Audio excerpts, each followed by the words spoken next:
It's time for From the Short Grass with Trey, a golf podcast for those who love golf, struggle with golf, and just like to enjoy the outdoors and fellowship with friends, all while chasing a ball around trying to put it in a 4 1/4-inch diameter hole.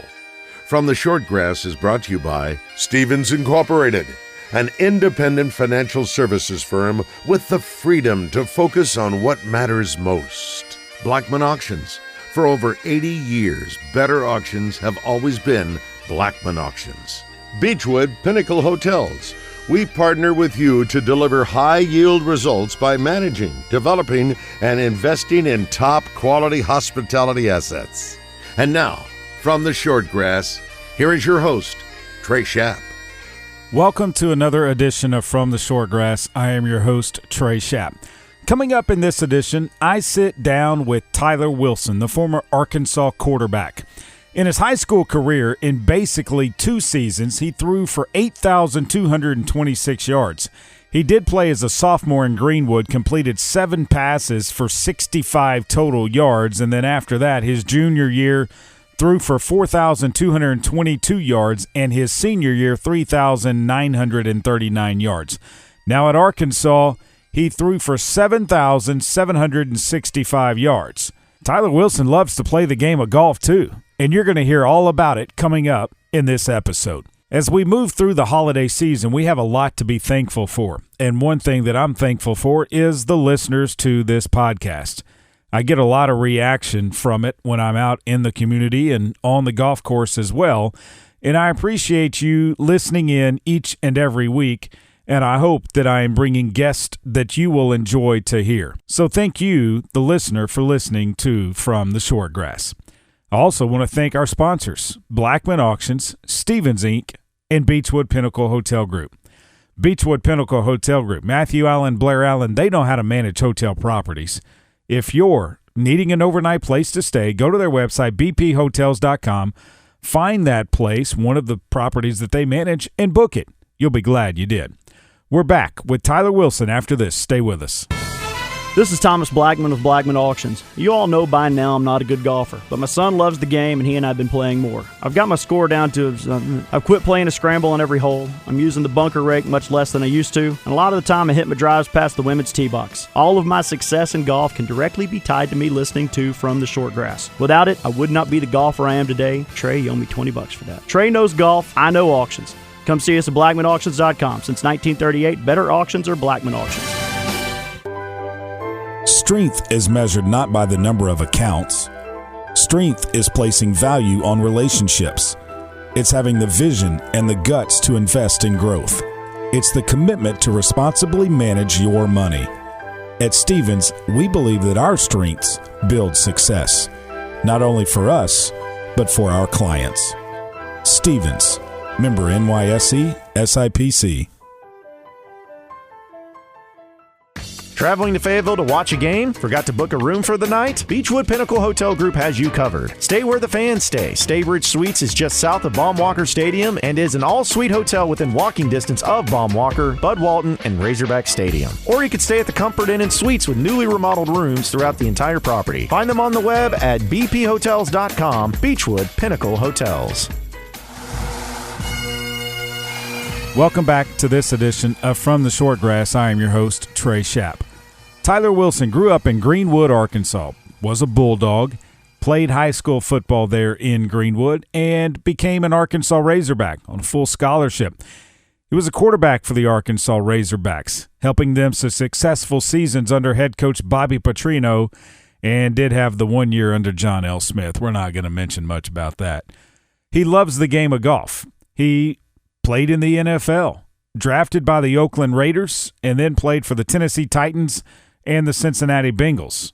On the tee, Tyler Wilson. Tyler, thanks for joining me on From the Short Grass. I understand that you actually like to play the game of golf. When did you first pick up a golf club? I tell you what, I played so many sports growing up that golf was down the list. But it's, I think any great athlete has an itch to learn a little bit of everything. And so, whether that's hitting a baseball or throwing a football, tennis, golf also was in that equation. And although I, had a big over the top move and hit a cut because that's just how I was, I learned to play it a little later on in life. It was actually in college when baseball wasn't in the equation anymore, and I needed something to do in the summer. And I have a cousin who's a great player, Brooks Coatney. He played quarterback at Greenwood, and he really kind of taught me the game of golf. And anybody who hits a golf ball and they find the center of the club face, they want to do it again. And then you get addicted to the game of golf and wanting to be good. And that was certainly the case for me. Brooks is not a bad person to learn from. No. I can tell you that. He can play. Plus handicap, for sure. I think he's won a couple club championships, and so he's kind of a homemade player though too. Not by the book and clinic. I think he's watched enough and seen enough, and he's athletic enough. He's a boring golfer. He's one of those guys that doesn't miss many fairways or miss many greens. Doesn't get himself into trouble. And then you just try to follow him around, hit it where he hits it. Yeah. Does he have to give you strokes when you guys play? I don't know if I've ever got him. It's always been part of the. I think that's on the to-do list, but I think he does give me a few strokes if we're playing by handicap. But I hate to take them. So you're a guy that you're fine with not taking strokes. I want to play you straight up. Well, I mean, I think anybody does. I just. If I'm an able-bodied guy, I'm the same height as you, and I've always tried to play square. But when you're starting to play with really good players that are above your potential or ability level, you have to, and you've got to take that into consideration, obviously. Quick story here. So my father-in-law hates that I play against his son, and I take his money. Yeah.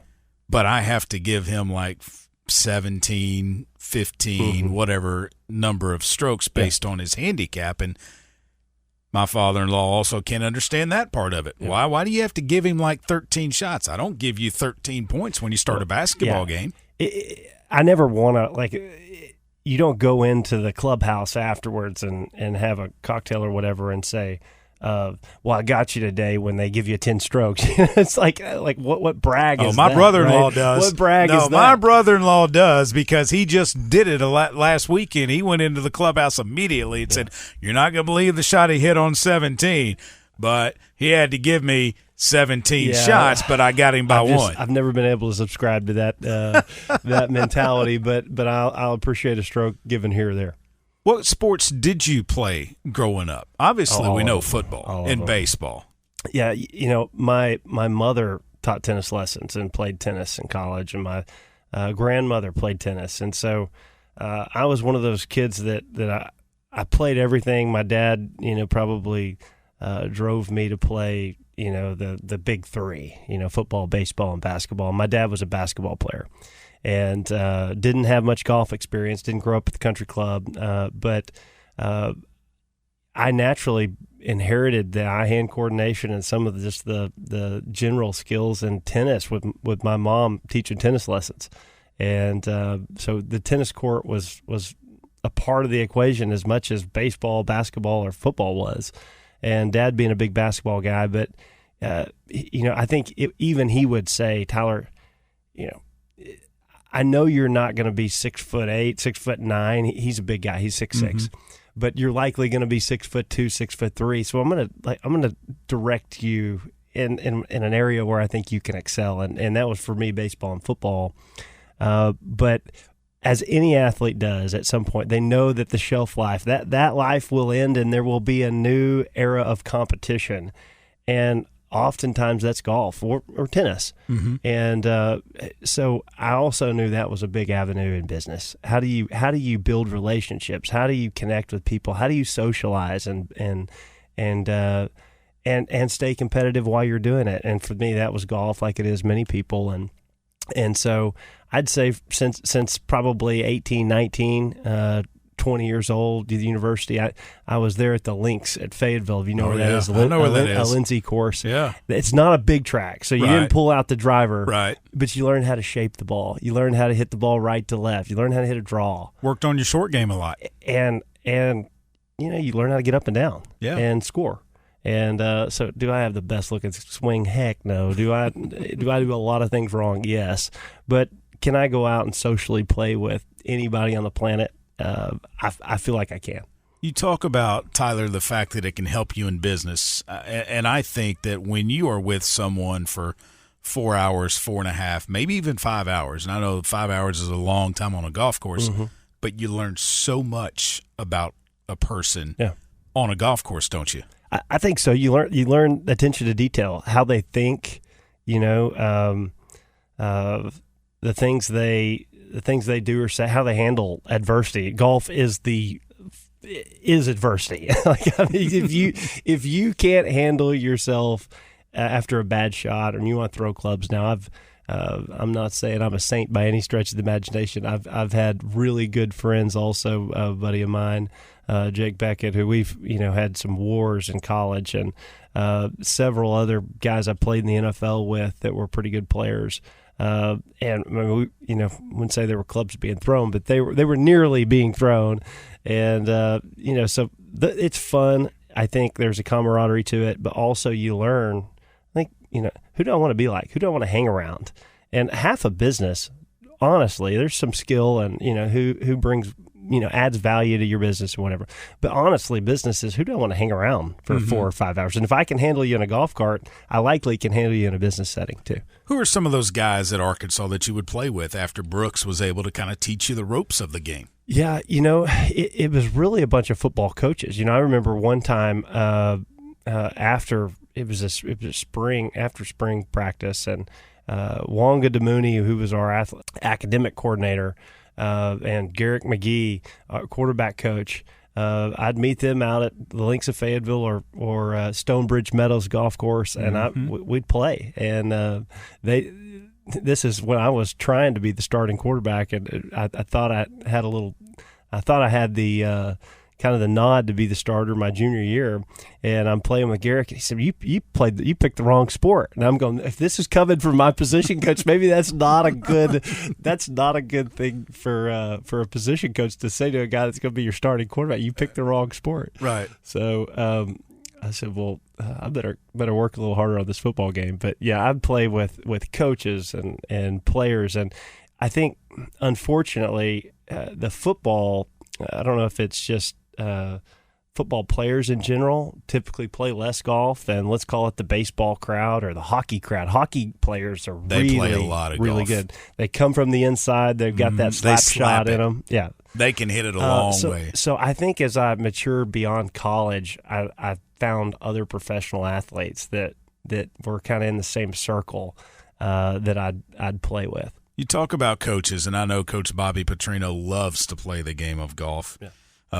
His daughter, Katie, played at Louisville and was an outstanding golfer there. Did you ever get to play with him? I never played with Coach Petrino. I always knew the game meant a lot to him. Ken Wisenhunt, who was a coach of mine at Tennessee when I was with the Titans. I think he's from Augusta, Georgia. So wow. He's got some of that in his blood. One of my favorite stories, I was down in Sarasota, Florida at IMG Academy training for the NFL Combine. Well, if you know anything about IMG Academy in Sarasota, Florida, that's the David Ledbetter Golf Academy there, yes. Right? And so Hallie Ledbetter, who was David Ledbetter's daughter, was playing at the University of Arkansas, or played at the University of Arkansas, and so that was a connection down there. And I end up in David Ledbetter's basement with a golf lesson. It was just super cool. Like, he's around really good players and professional athletes. So it was not. He certainly wasn't pinching himself, but I was pinching myself as a big fan and nerd of golf. That you get to find yourself in those kind of settings. What did he tell you? Stick to football. What's fun? I did. Yeah, stick to football. I was in flip flops. Can you imagine? Oh my God! I didn't know I was going over there for a golf lesson. Yeah. and I'm in flip flops, and I'm like, oh my gosh, this is not a great way to really go at the ball. But he's famous for his time with Ernie Els, and he took a swing. He said, "Ooh, the Big Easy," So I have kind of a long, slow swing. So maybe there was some commonality in kind of that long, slow move at it. How long did it take you to pick up the game, and when did you really say, "Okay, yes, this is something I want to do. I want to play as long as I possibly can"? I think you go in phases. Some people are just golf addicts for life. I believe in phases of life. Football was a phase of life for me. Golf was a phase of life for me, and that kind of that post football. And there's been times where I've been pretty good at it. And I really worry about what my handicap is, and try to chase the ball and see how many circles I can make on a loop. And unfortunately, I think life also happens too, and you're like, okay, like I love golf, but like what's priority in life? Is it business, or is it money, or is it remodeling a house, or whatever it is that life throws at you, and you're like, yep, I've got to prioritize this in front of that. And I've realized a long time ago that I don't get paid to play golf, and being the best golfer at Pleasant Valley Country Club, what does that do for me, And so I think I've had maybe a more realistic approach of, I just want to socially play golf, and I have an ambition for never to be bad. I want to hit it good and feel good, but I'm going to be a seasonal golfer and enjoy playing and play at really good places and experience, and let maybe golf allow me to travel and see different parts of the country. Maybe build up to the 4-ball or a member guest or a member. Yeah, well, I mean, I've definitely to where you have your game. No, yeah, I've definitely played in several of those, and competitively enough that I've also gone out there where my game's not in shape and just totally embarrassed myself. And not that I'm topping it off the tee box embarrassment, but when you're not scoring and you're not competitive, it's like any other sport. It drives you nuts. And right. So you're like, I'm not going to play in one of these deals until my game is ready and I'm dedicated and I'm in a position to feel comfortable on the golf course. But Tyler, does that give you the competitive fire that you don't get because of football now? You're not able to play it anymore? I think it does. And, there's so many other things. I mean, you can only have so many hobbies. The thing about golf, this is it requires you to have no other hobbies. I mean, if you're wanting to play it at that, if you're wanting to be, let's just call it a 3 to 5 handicap world, and that's where you want to play. To me, I'm just not a good enough athlete I have to do it every day, and if I want to live in the mid 70s, and I've got to play 4 days a week, I got to play 5 days a week. I can't be a weekend warrior and shoot 75. And so that's been tough for me. And so it's enjoyable to like grind at, but then you can only grind at it so long. And so I'm kind of in that world right now. Mm-hmm. Growing up, when you were young, did you watch much golf? Did you watch Tiger Woods and Phil Mickelson? Of course. I mean, I'm a Tiger for life guy. I mean, I just there was a time where socially that was unacceptable to like Tiger Woods, but I never left Tiger. Tiger was, to me, he's one of the greatest sports heroes of all time. I mean, it's Michael Jordan, Tiger Woods. And I remember even when I was playing football, and I had a dorm and I had a TV the size of one of these monitors we're looking at right now, one of these small computer monitors, and I just couldn't get off of watching him in the U.S. Open with Rocco Mediate, if you remember that. And the playoff. And I'm like, I got to go to Monday. I might not go to practice. Like, what's the penalty not go to practice? But I was that. No. Let's don't do that, because I know Bobby Petrino would kill you if you miss practice. Of course. But those are the things that I love. I love Tiger Woods. I love now watching. I'm a fan of Spieth. I'm a fan of watching as you get deeper into it, like, who strategizes and who plays the game what way, and why do they do it? And then, kind of the conversations with the caddy. I think as golf has gone more like, they've let you inside the ropes, so to speak. You used to just, you're seeing it from you're hearing Faraday in the rough, but now they're mic'd up and you're hearing conversations with player and caddy. And I think that's so interesting in a direction that golf needs to go. I think to be more involved and let the viewer engage in what's going on inside the ropes. Obviously, during practice, you're working on. I mean, you might be throwing the football, and you might say, "Hey, I'm going to hit it off this upright or something." Did you ever talk to Coach McGee or even Coach Petrino and said, "Hey, give me a sand wedge right here. Let me see if I can put it off that upright"? Yeah, I always used to talk to our field goal kickers. Like, yeah, let's just fade this one in here, off that left upright. And they're like, "What?" It's. I'm like, you don't play golf, and most of them don't. You would think kickers would as much time as they have. Yeah, and you would think spin on a ball and the attack angle and the way you compress, all those things. That's like a golf swing. Half the kickers don't play. Pitchers play. A lot of the pitchers play, but. Do you think it is the quarterbacks in football that play the most? I think it's the nerds, the analytical guys. It's the to me, I love it because I always liked watching some, whether that's some round ball or sort of a round ball leave my hand or leave the club and watch what it did because I made some action on it. And you get that with and repetitive movement. What can I do over and over and over again to refine, whether that's a spiral coming off my hand or whether that's a fastball coming, I'm not off of it 3/4, I'm right behind it. Or am I throwing a curveball, and how do we get that to spin and see the dot on it every single time? Same thing with golf. I love to watch me hit a draw when I want to hit a draw, hit a cut when I want, and shape the ball. And there's an artistic, I think, experience to that. And so that's what drove me to it, and that's how I became an addict. I really don't care about the score. I like to see the ball come off the club. Shape shots. Yeah.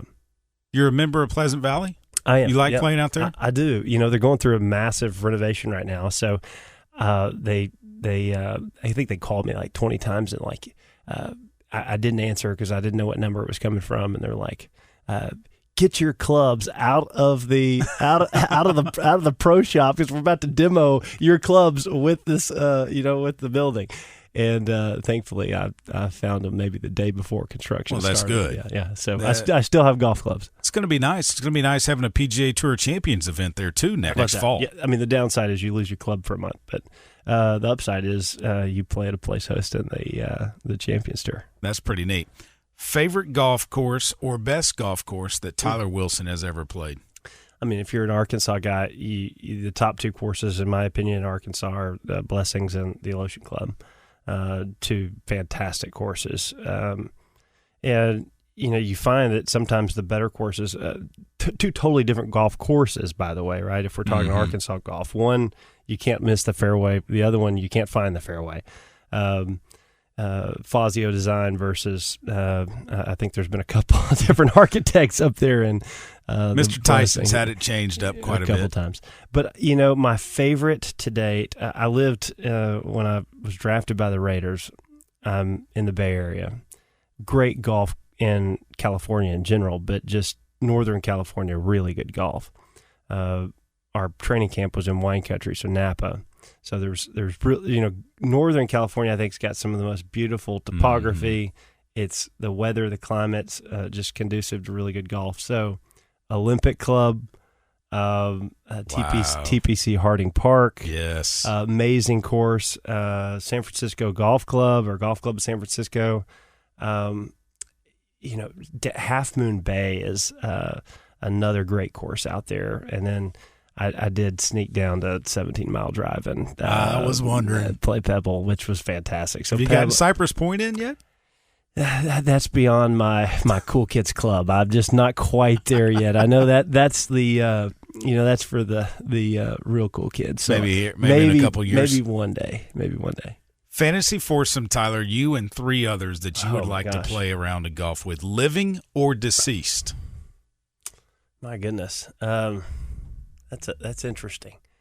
I think I'd like one of the presidents to be in there. I'd like, I think just a political figure and somebody that'd be fun to play with. There are some presidents that love the game, and then there are some that just never don't care play about it, right?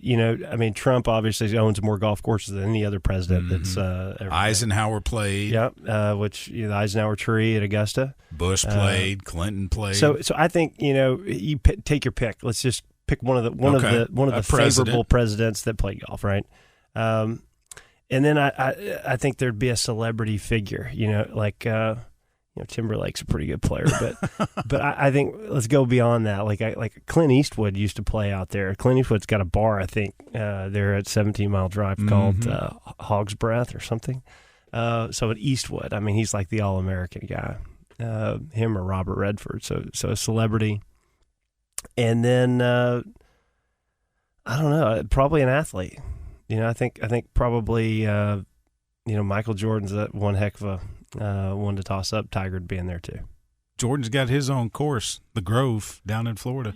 He does, and I've only seen it online. I can only dream that one day that maybe there's a way to get on it. But that's a pretty sweet setup. I like your fantasy foursome there. Former president, actor, and sports legend. A sports legend. Yeah. And you can't go wrong with Michael Jordan or Tiger Woods. I would definitely be the I don't know. I guess I might be able to take down one of the presidents. I might be able to take down a celebrity. Between Jordan and you pick a golf legend in there, I'd be trying to hold my weight. Would your eyes be as wide open as they were when you stepped into that game at Jordan-Hare Stadium when Ryan Mallett went out with injury? It'd be fun. I don't know if I would care about my golf game that day. I can assure you, I would not be worried about, that 3-footer I missed on 6. No, I would. I'd be in there. We'd either be having some cocktails or we'd just be telling stories and having fun, asking a bunch of questions. I'd probably be asking more questions than I would be worried about the golf game. No doubt. Tyler, man, thanks so much. Awesome. Love it. Heading to El Dorado to check out some live music or to play Mystic Creek? Stay at the Haywood, the only boutique hotel in the middle of downtown and the Murphy Arts District. If you are spending a weekend in Hot Springs, make plans now at the Marriott Courtyard close to Lake Hamilton and Oaklawn. Beachwood Pinnacle Hotel Group manages both of these fine properties, and you will rest easy knowing that your every need is taken care of. Beachwood Pinnacle Hotels on the web at bphotels.com. I'm Thomas Blackman with Blackman Auctions. I've heard it said that sometimes there are two best days with real estate ownership. It's the day you buy it and the day you sell it. Depending on where you are in your journey, let me help. If you're looking for that outdoor getaway or that home in the city, I can help. If you're looking at selling that outdoor property you haven't seen in 3 years, I can help. Or selling that home in the city that you've outgrown, I can help. Blackman Auctions is your one-stop real estate company. Since 1938, better auctions are Blackman Auctions. At Stevens, our philosophy is to invest every dollar as if it were our own, to seize opportunity, to anticipate rather than react, to deliver constant focus in an ever-changing world, and to pursue the objectives of our clients in order to help them reach their financial goals. A proven history of helping companies and individuals. Stevens, member NYSE, SIPC. Welcome back to this edition of From the Shortgrass. I am Trey Schapp. Want to thank Blackman Auctions. Thomas Blackman, the gang over there at Blackman Auctions, they know auctions. Find them on the web, blackmanauctions.com. Since 1938, better auctions have always been Blackman Auctions. If you want to go to an auction, they have their full list of upcoming auctions on their website. Find one and attend it. A couple of golf quotes to leave you with. These are some funny ones, if you will. This first one from Ben Hogan. The only thing a golfer needs is more daylight. And how about this one from Jack Lemmon, a true comedian on and off the course. He says, if you think it's hard to meet new people, try picking up the wrong golf ball. That can definitely happen this time of the year with all of the leaves on the ground. I hope your next round of golf is a good one. And remember, respect the golf course. And as always, when you find your ball mark on the green, fix it and a couple of more. And I hope to see you sometime soon from the Shortgrass. You've been listening to From the Shortgrass, a weekly podcast dedicated to the game of golf. This has been a presentation of the Buzz Radio Network.